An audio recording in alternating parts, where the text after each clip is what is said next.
آئیے اب جانتے ہیں محمد صلی اللہ علیہ وسلم کی زندگی کے بارے میں۔ اب سے تقریباً 1450 برس پہلے وہ آخری نبی و رسول محمد صلی اللہ علیہ وسلم سعودی عرب کے مشہور شہر مکہ میں پیدا ہوئے۔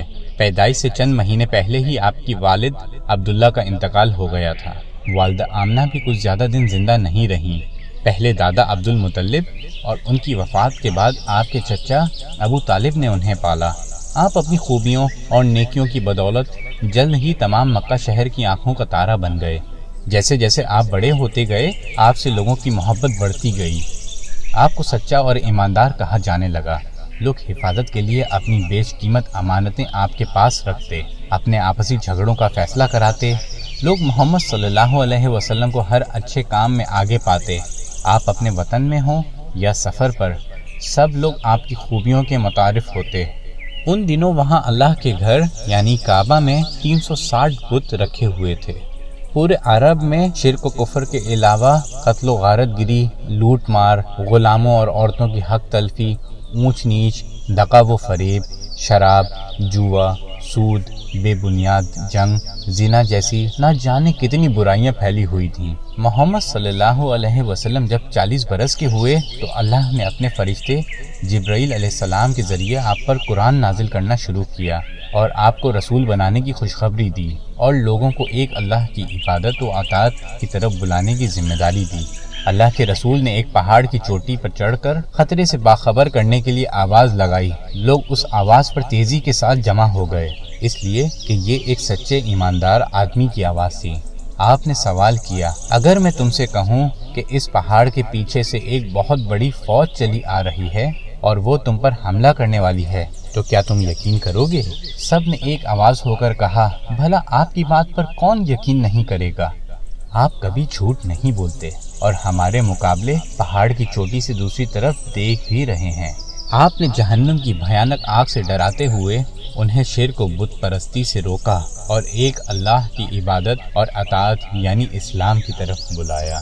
انسان کی یہ کمزوری رہی ہے کہ وہ اپنے باپ دادا اور بزرگوں کی غلط باتوں کو بھی آنکھ بند کر کے مانتا چلا جاتا ہے، چاہے ان کی عقلیں اور دلائل ان کا ساتھ نہیں دے رہے ہوں، لیکن اس کے باوجود انسان خاندانی باتوں پر جمع رہتا ہے اور اس کے خلاف عمل تو کیا، کچھ سننا بھی گوارا نہیں کرتا۔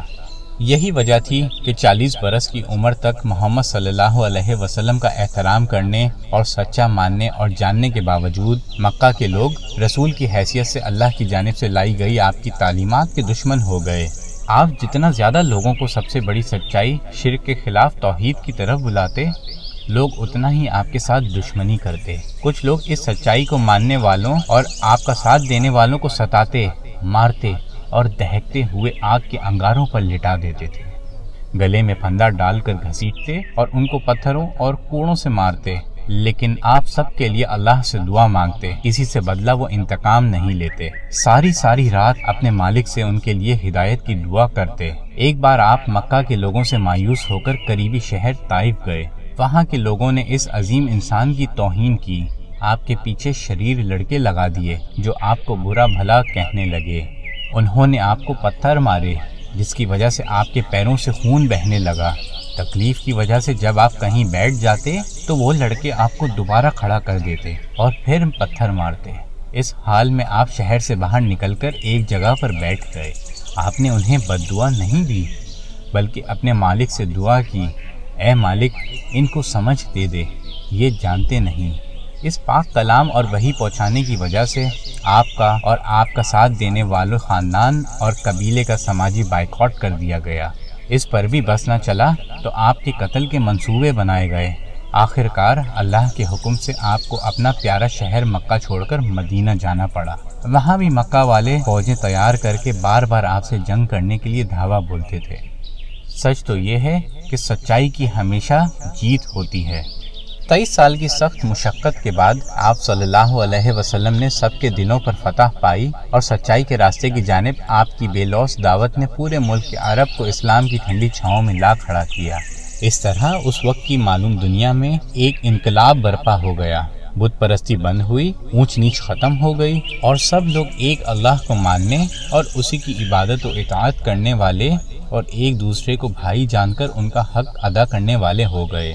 اپنی وفات سے کچھ ہی مہینے قبل آپ نے تقریباً 1.25 لاکھ لوگوں کے ساتھ حج کیا اور تمام لوگوں کو اپنی آخری وصیت کی، جس میں آپ نے یہ بھی کہا، لوگوں، مرنے کے بعد قیامت میں حساب کتاب کے دن میرے بارے میں بھی تم سے پوچھا جائے گا کہ کیا میں نے اللہ کا پیغام اور اس کا دین تم تک پہنچایا تھا، تو تم کیا جواب دو گے؟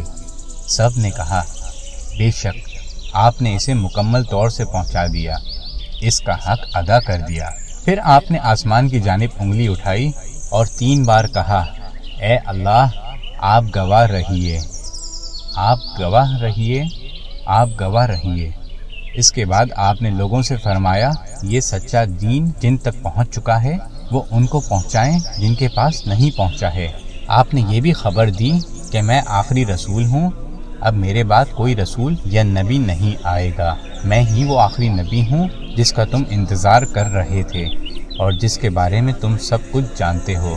قرآن مجید میں ارشاد ہے، ترجمہ: جن لوگوں کو ہم نے کتاب دی ہے وہ اس پیغمبر محمد کو ایسے پہچانتے ہیں جیسے اپنے بیٹوں کو پہچانتے ہیں، اگرچہ ان میں ایک گروہ حق کو جانتے بوجھتے چھپاتا ہے۔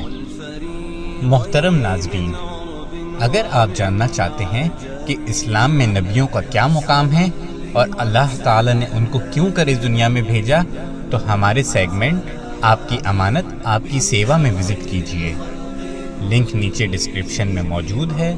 اپنی رائے سے ہمیں ضرور آگاہ کیجیے۔ اپنا خیال رکھیے۔